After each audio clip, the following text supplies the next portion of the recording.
Welcome everyone to Cat's Eye on the Future. This week we're going to continue our series with Kvelduflr Gundarsson on animals in the Germanic tradition. And tonight we're going to talk about horses. Over to you, Kvelduflr.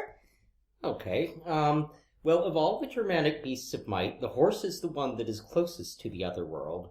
Horses, as Balschatz put it, mediate between men and gods, and the ride on horseback is the usual means of facilitating transport among the various Germanic worlds.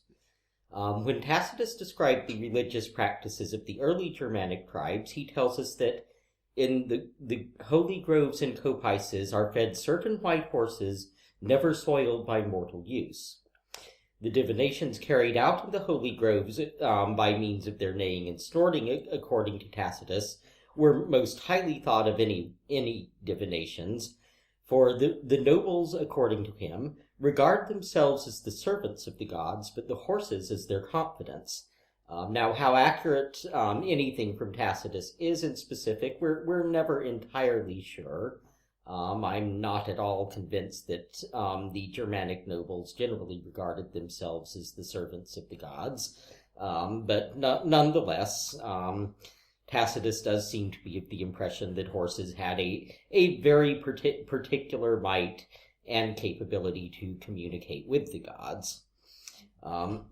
In Iceland, at least, the horse, which by custom was left out to roam the hills until its owner actually needed it and called it in, which is still the practice today. They still turn them loose and let them wander pretty freely. And traditionally, it, quote, was placed on the mountain slopes in between cultivated land and the wild. It belonged to both spheres and could travel in both of them, even though it was physically situated as an intermediary. In this case, the anthropology of Old Norse society in Iceland defines the horse as an animal belonging to its own category. The horse is a mediator endowed with mobility, which enables it to mediate in and between all spheres. An interpretation which makes a great deal of sense, actually, given the information available. Certainly, the practice of setting the best horses aside specifically for the use of the gods is also seen and well documented in later Norse heathenry. The Trondheim Hof had a herd reserved for Freyr specifically, which Olafur Tryggvason mounted in his campaign to desecrate and destroy the holy stead. The act of appropriating Freyr's horses was one very significant element of the desecration. Hrafnkel's saga Freyskoda tells the story of a hallowed stallion, Freyfaxi, or Freyrmane, which was only to be ridden by the god and his gothi. Now, when the horse was murdered as a result of the slayings that arose from the breaking of this troth, his killers actually covered his eyes as if he were a wizard, presumably to keep his mighty gaze from harming them. A number of small, roughly carved horses, as well as the stem of a small, well-carved ship, dated to circa 1075 to 1125, just fairly shortly after the conversion, were found at the public library site in Trondheim. At least one of these horses was a stallion, and special attention was given to carving his head and mane and his sexual organs. Now, were the Trondheim horse miniatures, in fact, as has often been suggested, and in fact is far most often thought, children's toys, or were they an offering herd made in memory and likeness of Freyr's holy horses from Trondheim's old Hof, and hidden away from Christian eyes? Well, only the long-dead makers can really answer that question. But what we do know is that many English Viking reenactors with small children have found that horses of this sort are very easy to make and serve splendidly as durable toys, and they're relatively child-safe aside from the usual danger of the little beasts bashing each other over the head with them. But other than that, they're great toys. Now, horses seem to have reached Scandinavia in the Bronze Age and to have become highly meaningful at once, which is quite understandable. The Trundholm chariot is a large bronze figure of a horse pulling a wagon that bears an elaborate gilded bronze sun disk, and this was very clearly meant to be a ritual object. Most likely it was drawn about as part of a rite or a procession, and it was eventually set in Trundholm as an offering.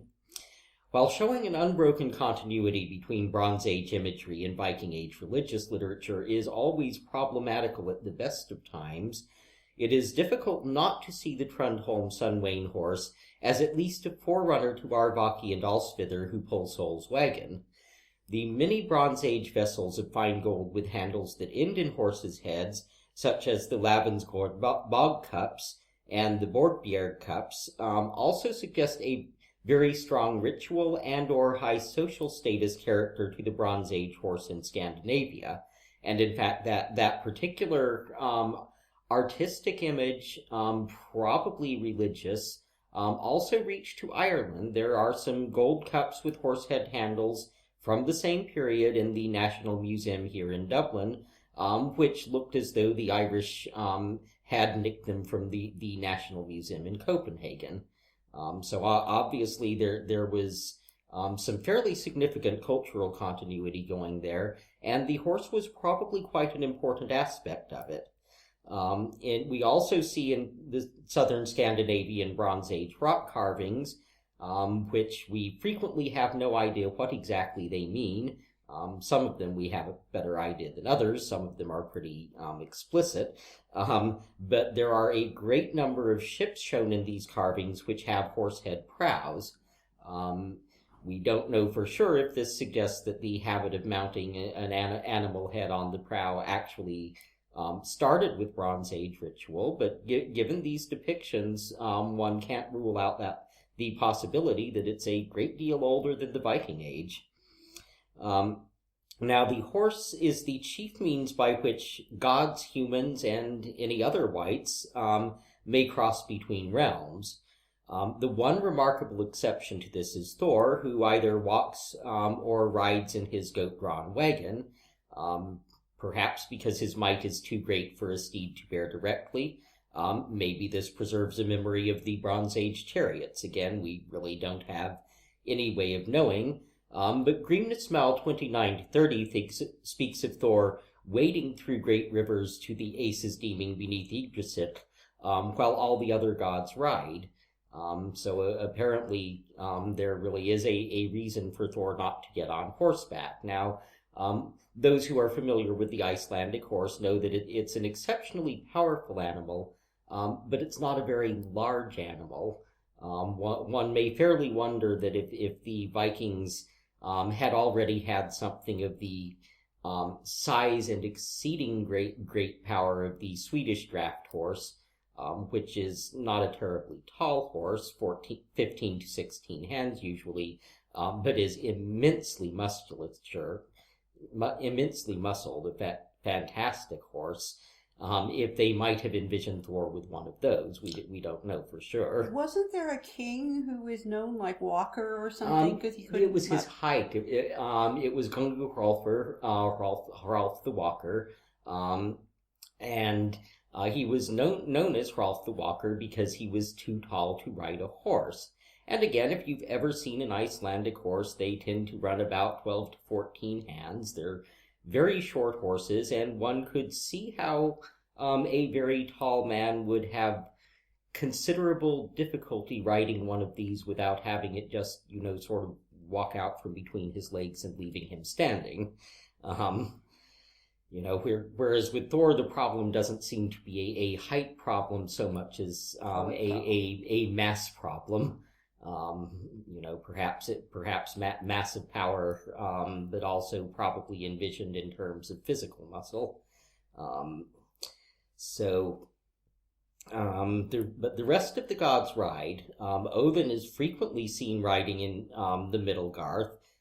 We see that in the tale of the Smith of Nesjar. We see him riding through air and above water between the realms in Saxo Grammaticus's tale of Hadding. We see him riding down to the gates of hell in Baldur's Droimer, and his horse Sleipnir is needed again to bear Hermodr down and all the way into hell to ask Hel the goddess for Baldur's return. Likewise, when Skirnir readies himself to set out to Ettenholm on Freyr's behalf, He asks for the things that he will need to reach Gerther, which are the two chief treasures of the hero. Give me your horse, which can bear me through darkness of the flickering flames, and that sword which self-willed battles against the Ettin's Et. Likewise, Sigurður must ride to get through Brunhilder's wall of flames, which is mentioned in a number of different places in the Volsung Nibelungen poem cycle. The goddess Gnaw, who Snorri describes as Frigg's messenger, owns a horse that runs over Erindwater and is called Hofvartnir, hoof-tosser, and a vast number of other wights also usually ride, such as the mortal Idises, such as Sigrun and Svalva, who ride out over Erindwater, sometimes with troops of other women, to look after their human boyfriends in their battles. The magico-religious symbolism of the horse ranged very widely, and as with the bear, the wide range and the non-being specified to a god suggests to me, again, a very great antiquity to the belief. I think generally the older and the more important something is, the less likely it is to get attached to one single cult or one single meaning. But certainly the horse phallus offering that we see in Vosethauter, where the slaughtering the mother of the house takes the horse's penis and preserves it in linen and leeks, salts it, whatever, dries it out, and it's used as a ritual item to be passed around the family at the feasting, while they make the sort of verses and jokes that one would expect people to make when they're calling the blessings of fruitfulness to their steading. The horse's close ties to Freyr are also pretty suggestive, and quite possibly the origins of the August, the early harvest time customs of horse fighting in Iceland and Norway. Now, horse fighting was a hugely popular summer sport in Iceland, as we see in Vígaglúm saga, for instance. The saga actually uses the specific term Hestathing, the horse thing, for a gathering where all the horses in the district were to fight one half of the district against the other. And Grünbeck tells of the similar horse contests held much later in Settersdal in August. The stallions were led out 2 by 2, excited by the presence of a mare, and after the fights there followed wild rides on barebacked horses, and it was known that, quote, when the horses bite well it means a good harvest, unquote. In this double play between the interpretation of the action as a test of manhood and an assurance of luck, there was very likely a glimmering of old sacrificial ideas. Now, Grünbeck is often a bit of an imaginative fellow, but in this case, I think he probably hit it right on. And the might shed by the horses could very well have been seen as blessing the field in and of itself. In 18th century Swedish tradition, it was known that if a pregnant woman went past her time for delivery, she should feed a horse from her apron, which would hasten the birth of her child. On the darker side, the Yngling King Avils was a great horse fancier. He was well known for the quality of the horses he bred, which were sometimes too much for other nobility to handle.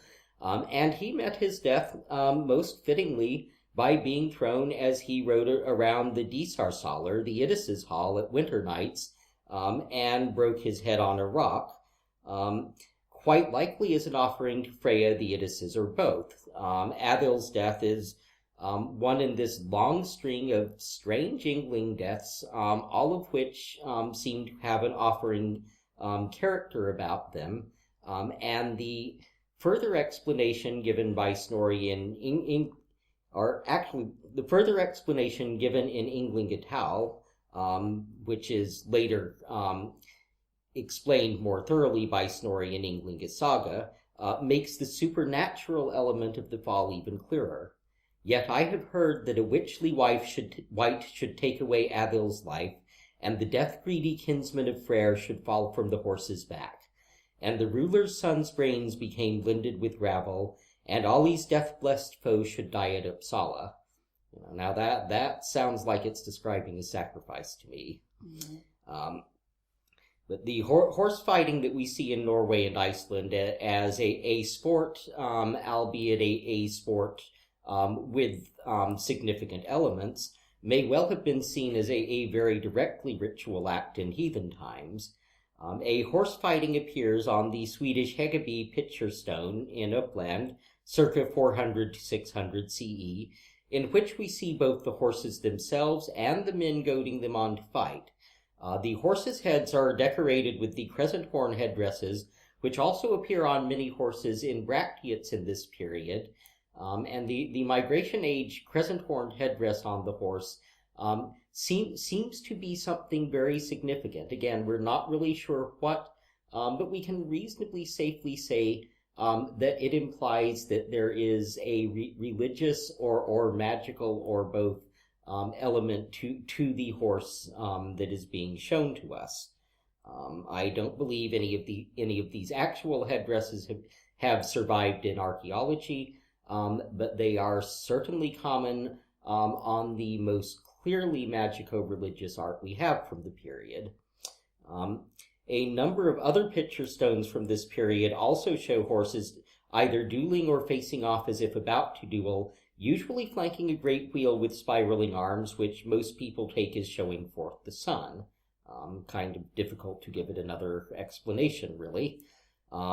Newland and Lamb, who pretty much wrote the book on Gotlandic picture stones, at least the book for public consumption, suggests that the duel was probably of religious significance. The animals most suitable for sacrifice may have been selected in this way, and the battle between the Lord of the Winter and the Summer, between death and life in nature, which was current in Sweden up to the 17th century, may reflect ancient fertility rites. Now, the horse as a beast of both fruitfulness and death is particularly fitting to harvest time rites. The bright horse is still the ruler at the time of this feast, but this will not last too much longer. The horse was also a very strong image in regards to battle, particularly for war leaders. Although the North Germanic people, unlike, for instance, the Franks and Goths, did not develop anything like a fighting cavalry until Norman times, at least two of the heroes on the Vendel and Valsgärde helm plates are shown as riders. Beowulf mentions the ruler or leader's horse as his high seat in battle, and according to the Battle of Malden, Brychnoth, having gotten his own men close to the battlestead, commanded the horses to be driven off, but kept his own personal horse in order that he should ride around to arrange his men and tell them how to form and hold the shield wall. Later, after Brychnoth's death, the coward Godric took the earl's horse to flee the battlefield, which broke the Saxon strength, since too many men weened when Godric rode off on the mare, that was our lord, from which here on the field our army was divided. They saw the guy on the horse buggering off. They assumed that their commander had abandoned them rather than having in fact been killed, which he had, and completely lost heart, as one might reasonably expect. The same seems to have been true of the Vikings. The leader of the army or warband was expected to spend much of his time riding about behind the lines with his mounted speed and height to aid him in ordering his troops, and it was felt that heroes and kings should be seen on horseback, as Brunhilde describes in Sigurdarkvida in Skama. The status of the Vikings and Sigurdur is seen at once by their mounted state here, with Sigurdur, the highest of heroes, bearing the finest ornaments and riding the best horse.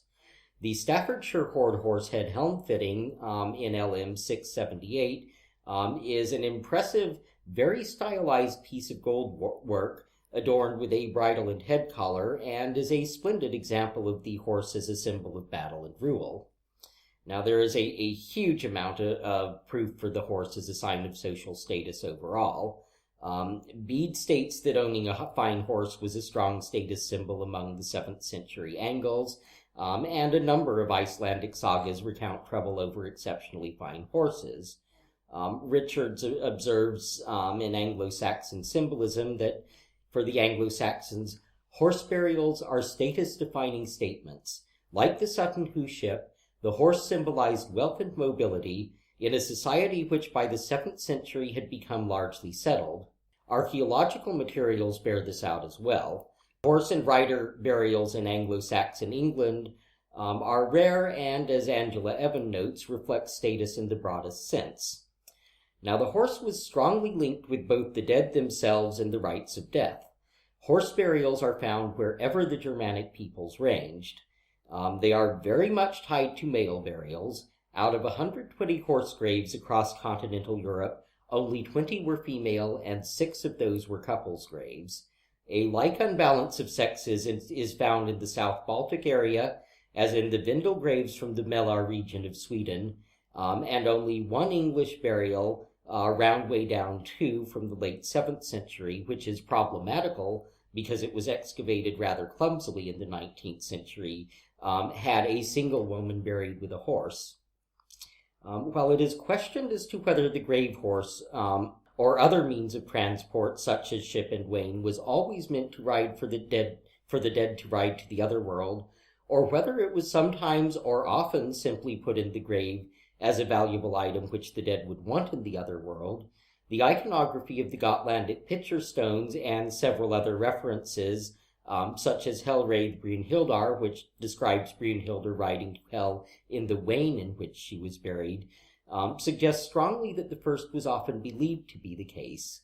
The dynamic mediator being of the horse is a perfect companion for the deceased in his journey to the underworld, as it can carry people and indeed their goods to whatever world they wish to or are directed to go, just as it carries the gods and wights between the various worlds. I suspect some of my listeners might be wondering, is there a connection, or do they suspect a connection between these horse burials and the ones even a couple of thousand years before from the Indo-European, from like the area around the Urals and the whole Caucasus? I would say it is almost certain. Yeah, the Scythian stuff. Okay, just curious. Yeah, and remember, we didn't just come and stay in isolation. We had interactions with the Scythians. Certainly we can quite clearly trace the influence of Scythian art up through into Scandinavia. Likewise, we also had a certain amount of interaction with Central Asian, and it's actually suggested that one of what seems to have been a common form of horse sacrifice, where the hide with head and hooves was flayed off and mounted on stakes, that this may have been a custom brought in from originally Central Asian sources in the Migration Age. One reason I asked is because I know that they're now finding more kurgans, or at least getting a chance to excavate them, and some of them do have female burials as well as male with horses. So that was why I don't know all the details, but it's just that. Thank you for clarifying that. You're welcome.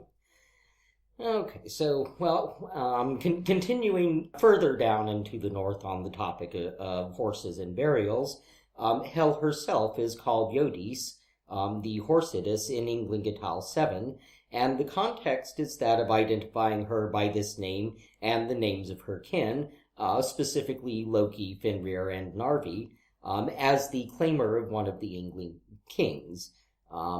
The use of the horse head on Eilert Skaklegrimsson's knithing pole aimed to disturb the land wights, and as a traditional frightener of ill wights and warder off of woe on the corners of German house eaves until quite recently, also seem to show the horse as the means by which the might of the underworld may be called up and aimed, again perhaps an outgrowth of its being as the creature best able to fare between realms. The horse's head on the end of the Bernsterburen staff may likewise have served as a means of judgment, as may be suggested by the rune wristed on the item. Lohmann's study of the horse in Icelandic burials also bears this out. She marks that in 38 cases, about 33% of the graves, the horse is by the corpse's feet, which either suggests that it is being ridden or symbolizes its role as servant to the human, while 43 graves had held saddle gear or bridles. She also notes, however, that in 7 graves the horse's head was cut off and placed between its legs, and in one male grave In North Iceland, near Skagafjörður, several pieces of horse meat were placed by the head of the dead man. This may indeed have been food for the other world or the faring, but given the ritual religious being of horse meat in Scandinavian practice and its specific link to heathenry in the north, it is more likely to have been a ritual meal than simple food for the afterlife. Lohmann also suggests that perhaps then even more horses were sacrificed than buried, and some of them eaten by the people attending the sacrificial feast, which would fit pretty neatly with giving a dead man some of the same meat. Now, the eerie being of the horse is often seen in later Scandinavian and North German folklore. In Denmark, Odin is said to lead the woad host on a three-legged white horse. The Helhest, or Hell Horse, of Danish folklore, bringer of the plague, often has 3 legs and 1 eye, and Schluck says that the dead are thought to ride on the Helhest, which is, quote, identical with the horse which must be buried living in every kirkyard, which I suppose was at one point the custom in Denmark. Various water wights, such as the Nyk or Neck or Nicker or whatever you want to call him, depending what language you speak, and also the Hyra, who is the guardian of the lake in Sweden, also show themselves in horse form throughout the Scandinavian countries, often to lure riders whom they will then carry into the water and drown, similar to the Scots Kelpie, and in fact, given the Norse prevalence in the Highland of Scotland, it's not unlikely that the Scots Kelpie found its origin in our Scandinavian water horses. Now, sometimes the water horse just plows for a day and then goes back into the water in the evening, and this motif appears as early as Landnámabók, where Alvin Stotty sees a dappled gray horse, and pay attention whenever you see a gray animal in Icelandic sagas, chances are it's supernatural. So he sees a dappled gray horse come out of the lake, and he harnesses it up, and it plows with it all day, and after sundown it tosses off its tack, charges back into the lake, and is never seen again.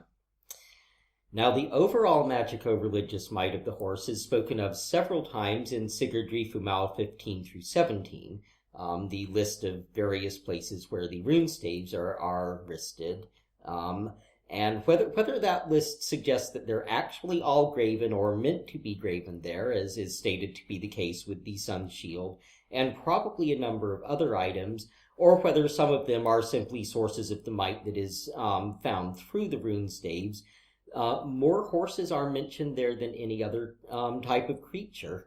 Listed are Arvakar's ear and Alsvidr's hoof, the steeds of the sun, Sleipnir's teeth, and it would be a brave person that tried scratching staves on Sleipnir's teeth, I have to say, because Icelandic horses are well-tempered, but they can bite if you annoy them enough. And we assume that Sleipnir has a pretty good spirit on him. And Grani's breast, the breast of Sigurd's horse.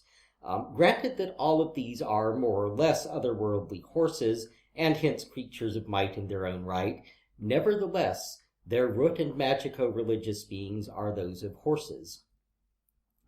Oddly, most people won't have thought of this, but the very best horses all seem to be bred by the Ettins. The best known and finest of these is, of course, Odin's Sleipnir, who is at least half Ettin himself, depending on whether you think of Svaðilfari as a horse or an Ettin in his own right, but certainly sired on Loki by Svaðilfari, the steed of the Ettin mason who rebuilt Ásgarðr's walls. And Sleipnir is the sire of Sigurd's Grani, agreed by everyone to be the best horse that's ever lived in the Middlegarth.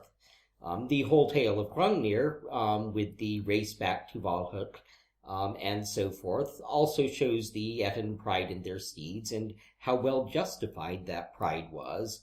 And at the end of the tale, Odin's annoyance with Thor for giving Hrungnir's vaunted Gutfaxi to the Thunderer's son by his Ettin concubine rather than to his own father, Odin having wanted the horse himself, makes it really, really clear that this is a horse well worth coveting.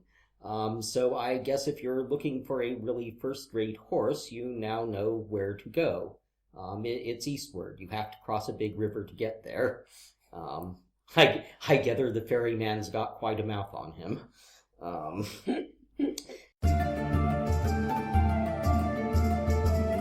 You have been listening to part 1 of Cat's Eye on the Future. We'll return to the show right after these short messages.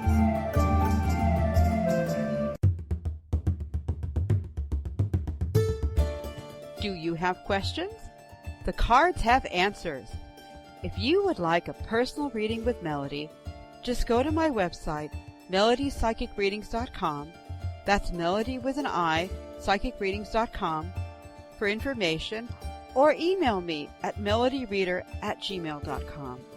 Readings are available using Skype, phone, email, or even in person if you are lucky to live in Ireland. Why not find out what special messages the cards have just for you and book a private reading today?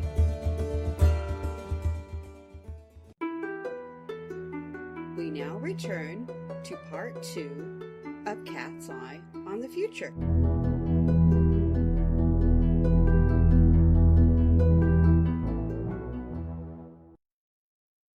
Okay, in a religious cultic sense, the horse held a special place. In Scandinavia, eating horse meat marked a person as a heathen, and this is described in so many words in the well-known scene from Haukonar Saga Goda in Heimskringla, in which the Christian at that time, King Haukon the Good, initially refuses to eat of the seethed horse meat, and after much talk and incipient rebellion on the part of his heathen subjects, agrees to gape his mouth over the steam of the ladle, which leaves no one very happy.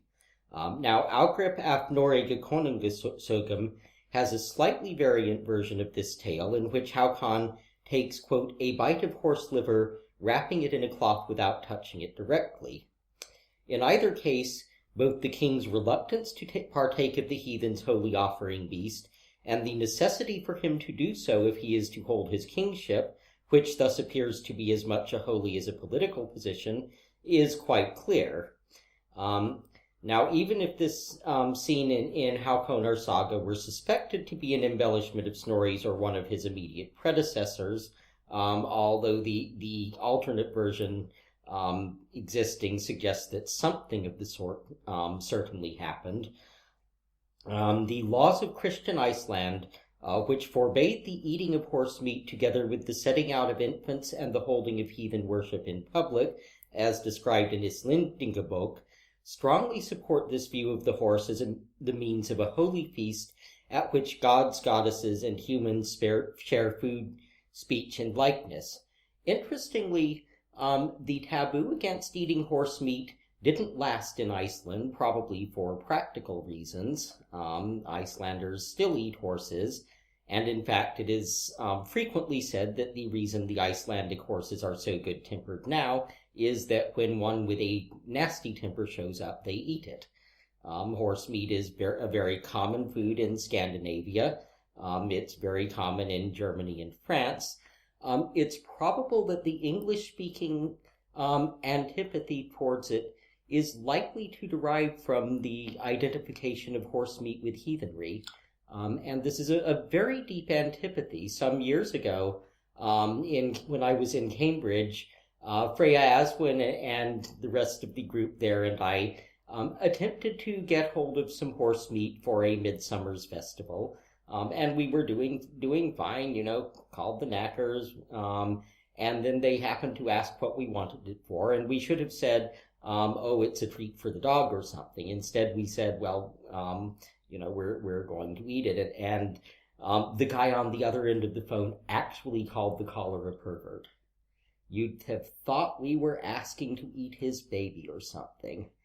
And considering that, it wasn't like kill us a horse so we can eat it.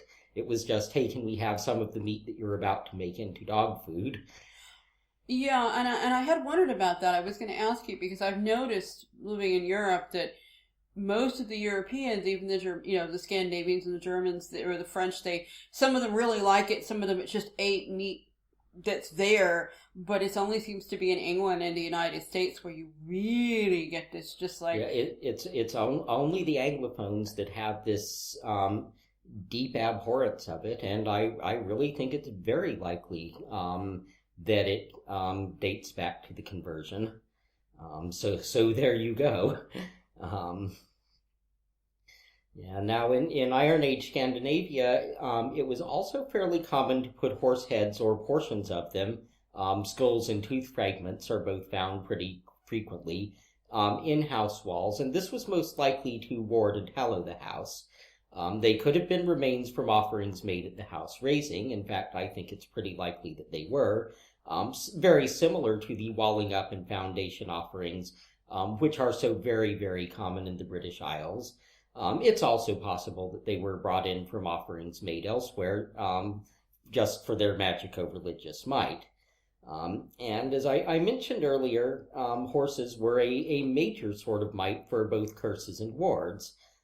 The best-known horse curses are the Nidstone, raised by Eik Skotgrimson against Eirikur Bloodaxe and Queen Gunhildr, which had an actual horse's head on top.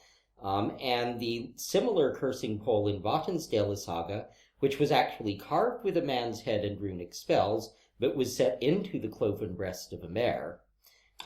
Is this the same thing as a knithing pole? Yes. Yeah, which was most recently used in Iceland, I believe, when they were getting rid of the bankers. I think they used a paper mache horse's head, but they actually, as part of the demonstration, held up a knithing pole and got I think one of the ossuary priests to do a cursing. Seems to have worked, doesn't it? Yep.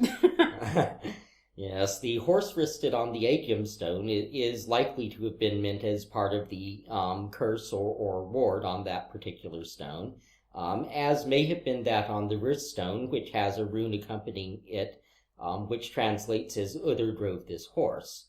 Now, if the Bernstenburen staff was meant as a tool of ritual judgment, and I think from the rune inscribed on it, it may well have been, its horse's head may have, and probably did, as I mentioned earlier, fulfilled a similar role. In Bavaria, horse skulls were sometimes put in with the human body, and while the reason for horses in a burial is, as I mentioned, always a little difficult to pin down between, is it the means of getting to the other world, or is it something that you're just going to want there? These particular ones seem more likely to have been warders than steeds. Likewise, the Frankish custom of lying 3 beheaded horses' bodies with the dead, while the heads were clearly put elsewhere, offers a good likelihood that the heads in this area, the region around Frankfurt, may have been set up toward the burial site. Hence, because the horse is so widely used by goddesses, gods, ghosts, wights, heroes, everyone, was a key part of worship as well as daily life, and was a favorite beast in art, it's very hard to tell if a horse image is really an amulet or not, let alone telling what particular deity or might could have been called upon by it if it were. Now, horses are very, very common as elements of ornamentation, way common, particularly horse heads used as terminals for various things. But they're also seen by themselves, as, for instance, the beautiful Vegerslev horse brooch, the gilded Bronsberka horse pair, which are a facing pair of horses that started out life as 2 halves of a fibula, a clasp, but were later fitted for hanging as pendants or dress attachments. Our grounds to think that many of these things are amulets usually stem less from the image, except for the horses wearing actually one of those crescent headdresses, than from the type of the piece itself. For instance, the bracteates, which have a number of which have runic inscriptions, as well as the range of generally religious iconography, and it's really pretty reasonably safe to think that bracteates were frequently used as amulets. Now, it can safely be said in practice that a horse image can serve to embody any or all of the mights linked with the horse, and it may be guessed with some sureness that some of the Germanic horse or horse and rider pieces of jewelry were meant to be amulets linked to one or more of these mights. What we overall can't really do safely is name, say, a particular simple horse-shaped pendant or brooch as having been an amulet, unless there are other things about it, place or apparent use in the fine style of the piece, rune staves or holy signs rested on it, whatever, to show that it is likely to have been such. However, such things as the use of an amuletic material together with a meaningful subject, such as the 3 amber horses' heads from Woland, Poland, 9th through 11th century, from workshops which also made, for example, amber Thor's hammers, greatly raised the likelihood that those particular objects were meant to be amulets. The same is probably true of the Bronze Migration Age horse fibula, showing a horse with a crescent-horned helmet, with such as appears on the Bracteid horses, the early picture stone horses, and indeed the horse in the sacrifice scene on the horse bone from the 3 Oldenburg bones. Now, the Oldenburg bones are slightly debated. I think they're plausible enough, but that's a whole different issue. In any case, such headdresses seem to mark horses out as ritually adorned for the Migration Age period, so it's much easier to say that the horse fibula with the crescent headdress is more likely amuletic than the Vegerslev horse brooch, which I'll be discussing a bit later. Likewise, there's an unprovenant Swedish offering ring, done in the same overall style as the very, very, very common Thor's hammer offering rings seen throughout the Viking Age in most of the places we went.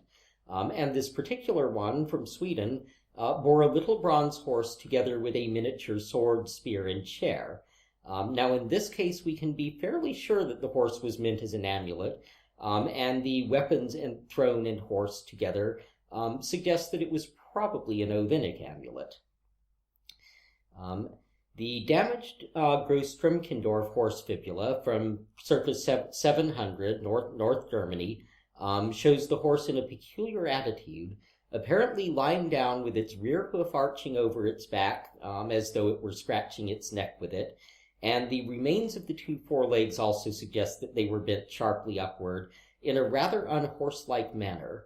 And whether this was meant to show something meaningful or was just an artistic means of dealing with the problem of working horse legs into a compact space cannot really be known.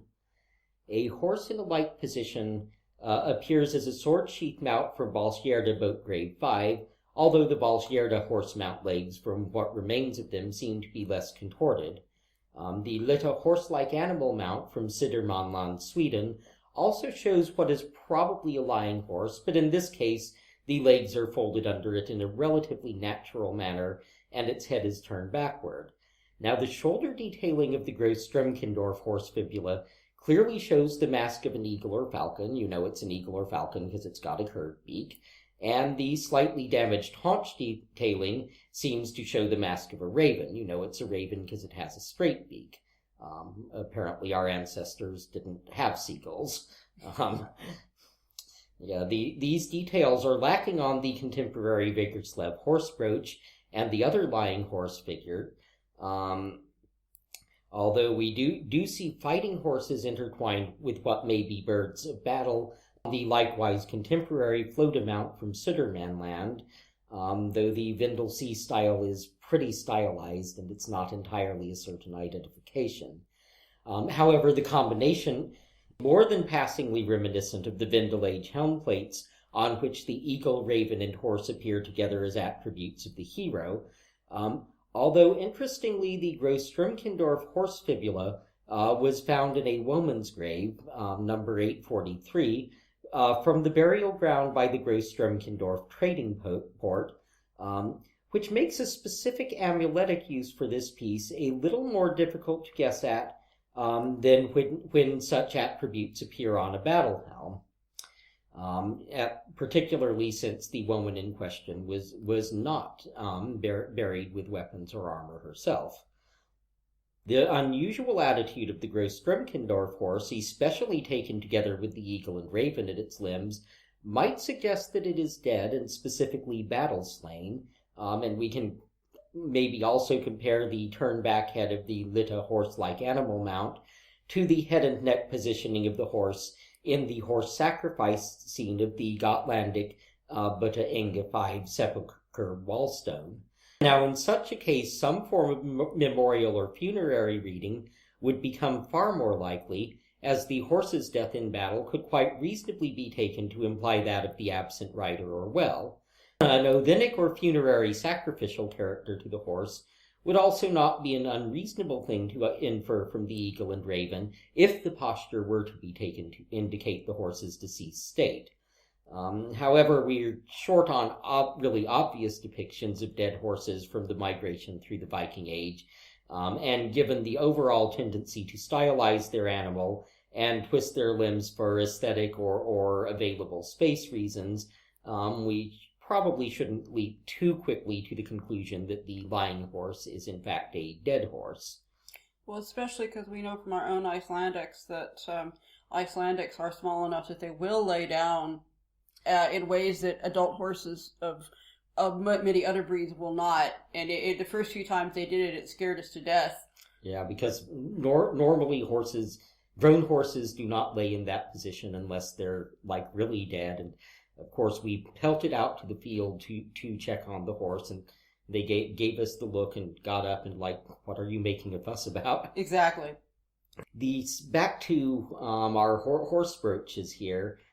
The southern Swedish, Danish, and northern German distribution of the horse brooches offers another, maybe a slightly more distant possibility that at least the Gross-Strumkendorf horse fibula could have been a predecessor of the horse and shield woman pieces from Kalmargården, Reba, and Hedeby in possible relationship to funeral ritual. One could very easily, if one were in a mood for extending speculation, construct a theory that the Gross-Strumkendorf piece represents a horse sacrificed after its rider's heroic death, and that the motif turned later to the full representation of the burial offering in progress.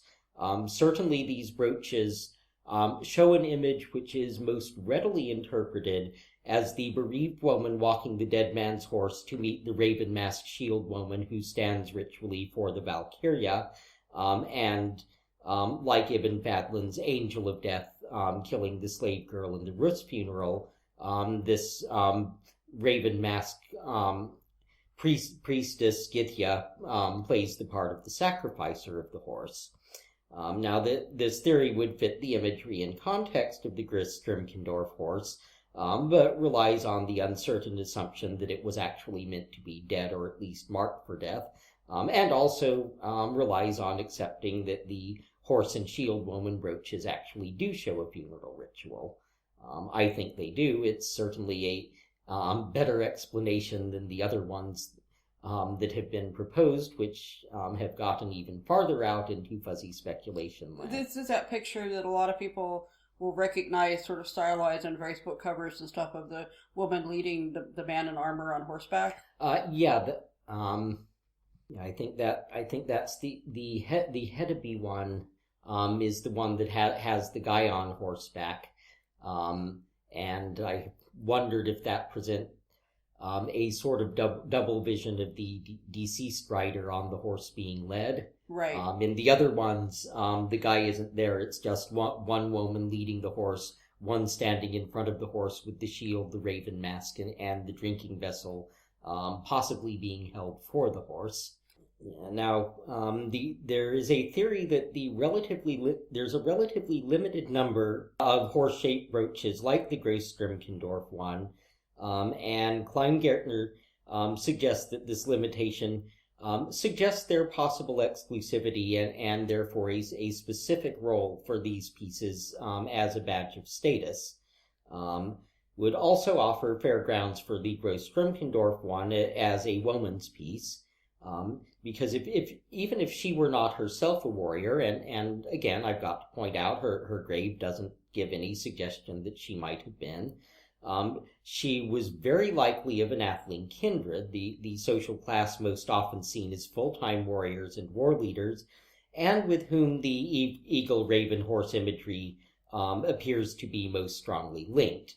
Of course, there's a bit of a preservation artifact there, because that was the class of people that could afford to have the best artwork done for them, and have the expense of putting up all the picture stones with the imagery on them. But even if the Grimkendorf horse fibula's owner did not take a bodily part in battle, which we're discovering now that probably many more women did than we had previously thought, she might still have been active as a magical warder of her menfolk in battle, and even if she played no direct part in battle either in or out of her body, she would at least have been responsible for giving the active warriors of her kin read on upholding the family honor with their weapons, as we see Icelandic women doing in the sagas almost constantly. And for this role, the eagle, raven, and horse imagery of the brooch would also have been quite fitting. And I did want to point out, though, that there have been a couple of interesting things. One, starting about 20 years ago, they started doing some more work in Russia with some of the Kurgans in the former Soviet republics and the Scythian areas, but where the Amazons were traditionally thought to be from. And it turned out when they started being able to sex skeletons that not all, but some of the graves that were buried with their warrior goods and stuff are women. So definitely we had some warrior women there. And as has recently been found in some of the Norse stuff, when they're going back now that they can sex the skeletons, it is not true. There was at least not that I can see, there was a badly done report that hit the press that said 50% of all Norse warriors were women. That is incorrect. But a much higher portion than expected were, and I actually have to give some kudos to the second season of the Vikings, because I noticed that they had usually 2 to 4 women scattered into any war band. And that was probably, I'm guessing that was probably about right, because... Yeah. It seems likely. Now, one of the interesting things about the Scythian connection is that in Volsunga Saga, I believe it is, the human Brunhildr is described as a Hunnish shield maiden. This seems to be a fairly consistent theme, and it had generally been the practice to sort of dismiss it as, well, all sorts of stuff gets conflated, yada yada yada yada. But at the time, of course, we didn't think that there were any shield women of Central Asian origin. We assumed that the Huns war bands were boys' bands and the Scythian war bands were boys' bands, and so on and so forth. Finding out that this was not necessarily the case means that it might be time to take a closer look at that particular attribution, because some things managed to be preserved remarkably well. In Hervarar Saga of Heidreks, for instance, there is the description of Heidreker's death under the Carpathian Mountains. The Carpathians are named. The name has undergone the usual linguistic evolution and is expressed in Old Norse as it would have and did evolve. In this rather late saga, some of the verse may also date back to that period when the Goths and the Huns were first clashing, and Hervig Wolfram, who is one of the all-time great scholar of the Goths and somebody that should in no way be taken lightly, is of the very strong opinion that the verses describing the arrangement and the deployment of the Hunnish army are actually reasonably accurately preserved for, since roughly, 300-ish until now, the way in which the Hunnish army was laid out. Well, I remember when they excavated the first Kurgan, because it was somewhere around the time we got engaged. It was like 1993 or so, when they first noticed that there was this one Kurgan where a figure, a skeleton was found buried with boy things and girl things. There were weapons and armor and basically the physique of an athlete, but there were also makeup and jewels and a mirror, and which is often, I know from my old professor that in the East, that's often a sign of a female grave, is a mirror.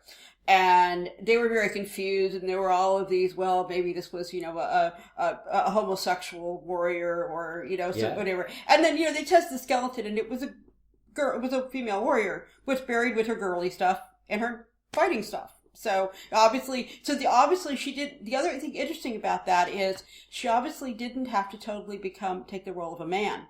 Yes. Because she had her girly stuff with her that presumably she would wear when dressing up. Yeah, and again, that leads us to really wonder, is Volsunga Saga accurately preserving a custom of Hunnish or at least general Asian origin moving into the West Shield women?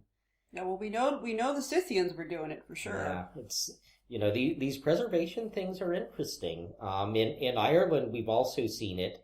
The earliest Irish annals describe the first human settlers of Ireland as coming from Iberia. And when I first read about this, when I was first looking at this in the 1980s, everyone blew it off. It was just one of those silly things that everyone blew it off. And now we found out, guess what? The Celts in Ireland came from Iberia. Yeah, they did a big survey, and except for some of the population in the West, which is the furthest out, and it seems to be a couple of residual other populations from even further back, that are hinted at in the annals, but that's another long story. But most of the Irish population is genetically related to Basques, which of course is Iberia and area around modern Spain. So it was really a shock. It was not what they were expecting. Yes. There were a lot more Celts in Scotland, although a lot of the Scots are Norse, but that's also not to be unexpected. Yes, but it's very, very interesting how things survive and how they filter through different cultures as well. I mentioned earlier the quite strong suspicion that our own understanding of the horse may have been, and our use of the horse in offerings may very well have been influenced by originally Central Asian influences. There's been a lot of stuff written about Sleipnir and Central Asian shamanism, with which there are issues. It's quite possible for a non-shamanic people to take up magical techniques, learn magical techniques from shamans, but that still does not make them a shamanic culture in which the shaman is the key means of communication in both directions, and so forth. And it goes the other way too. One of the interesting things in the context of the horse, from which we've written rather far afield, is actually what the Sami got from the Norse. We have some guesses as to what the Norse got from the Sami. There's been a lot written and a lot said about the various native arts of trance work, and we have actual accounts of people going to study with the Sami. But one of their gods actually appears not only with a blue cloak and with wolves associated with him, but the offering made to him is a horse. Now, the Sami didn't actually use horses to any extent whatsoever, so they had to have gotten this worship pretty directly from the Norse. Now, the god in this particular case is Ruto. He's the god of plague, the personification of plague, and when he's wandering around, they sacrifice a horse to him and beat the drums and encourage him to take the horse and please go on his way and don't bother them. Of course, the Sami were never people for organized warfare. The organized war aspects of Odin and many of the other aspects of Odin were not appropriate to or relevant to their lives, but they picked up the death god part pretty quickly, and the horse seems to have been one of the crucial elements of that worship. Well, I could also see how, from the viewpoint of the Sami, having the people of Odin or show up might not have always been exactly met with great joy and celebration. Yeah, I'm not sure the Norse did a great deal for the Sami, at least not in a positive sense. But one thing I wanted to mention, I would need to look it up to be certain, but I'm pretty sure that the very recent burial that's been on Facebook and various places there, of the woman who they call her, they don't know if she was a shamaness exactly or not, but she's a step woman, is when they found her clothing, which was so interesting with the skirt and everything. She's obviously not dressed for riding, but I'm pretty sure there was a horse in her grave. I'd have to look it up to be certain. But again, that was getting, I believe, fairly far east. We're not quite into China, but we're in that Asian area. Well, something else that comes up in regards to horses and shield maidens is the practicality of different styles of fighting. When we're talking about pre-tech weapon fighting, by and large, men have a certain advantage of mass reach and upper body strength. But there are some styles of fighting where it's a lot easier for a woman to have a pretty good chance to do well. And fighting from horseback is probably the top of those, because women can ride. Women ride lighter. Women can shoot just fine. At no point is a mounted warrior going to have to be, shoving directly weight for weight, upper body strength for upper body strength against an opponent. So one would, I think, reasonably expect to see the highest number of female warriors in cultures that largely fought from horseback. You'd also expect to see them, and you do see them, in cultures like the Celts, where, at least according to all the descriptions in the oldest annals, the physical quality most prized was not brute strength but agility. All of the great feats to join the Fianna were feats of extreme agility, and the archaeology bears out that they were fighting with relatively small weapons, relatively light armor, and sure enough, we see an awful lot of female champions in the literature. The Norse, a bit less so, but still, we're looking at one-handed swords, which are not particularly heavy as swords go. They tend to range from 1.5 to 2.5 pounds, which is about right if you're a medium-sized man or a sturdy woman. The shields were quite heavy, and there was the need to stand in the shield wall. But I have seen a plenty of hearty and sturdy Scandinavian maidens who had the mass and power to do just fine in a shield wall. And again, this isn't like the late Renaissance, when you're using great bloody two-handed weapons to attempt to hack through, pierce, or otherwise mess up plate armor, which really does require quite a strong person with a huge amount of upper body strength, and which curiously is about the point where we see a real drop-off in the stories of successful female warriors. Yeah, I don't think they pick up again really until the 18th century. Yeah, not till you get to gunpowder, and then suddenly you get all women like Deborah Sampson joining the Revolutionary Army and not being noticed until she got wounded.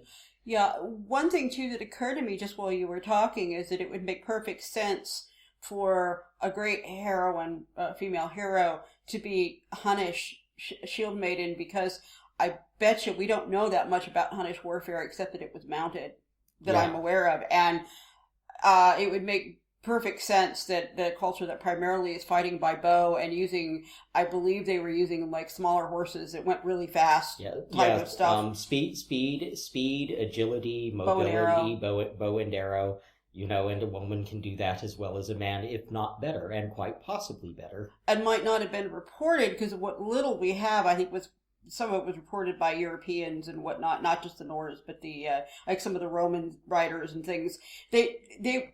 I'm not sure they would notice a woman Hunnish warrior unless she got down in front of them with her braids. I mean, they probably wouldn't. You'd all be dressed the same. And the Central Asian female body type is often not as imposing as the Northern European. Yeah, I mean, a queen or something, yes, would stand out, but just somebody who's a part of the war band or the war horde, you know. But that's just really interesting. I hadn't realized that she was supposed to be a Hunnish shield maiden. Yeah, it's one of those weird little things that, you know, it's just mentioned in the saga, and I'd always dismissed it. I think pretty much everyone had always dismissed it as, you know, part of the romanticism associated with that saga since probably roughly 5 minutes after the Huns destroyed Worms. You know, it started accreting stuff. Yes. But this more recent evidence gives us a suggestion that there might be something to it after all. You know, and again, we've wandered a little bit far. I was going to say, I was trail. kind of going to see maybe we could kind of come back to the topic. Maybe you might want to sum up the major points on horses. Okay, yeah, basically, I think in summing up, the big thing about the horse is that it's a means of getting between one place and another, whatever those places are. It's certainly a conduit to the gods. It is certainly a beast of immense power. It's right up there with the bear. And like most things in our religion, in fact, I think like pretty much everything, it has a bright side and it has a murk side. The horse is Freyr's beast, the bright horse. Hell is also the horsidus. Oh, that's a nice sort of thing to end on, I think. So I want to really thank you for being with us again this evening, and we'll probably continue on and off with this animal series. Although, remember, if you have questions for Kvelduflr or for me, just email me at melodyreader, that's melodireader@gmail.com, and we'll look at your questions and maybe consider them for future show topics. But for now, I want to say thank you for being with us tonight. You're very welcome. I'm always happy to be here. I would look forward to seeing everyone again next time here at Cat's Eye on the Future.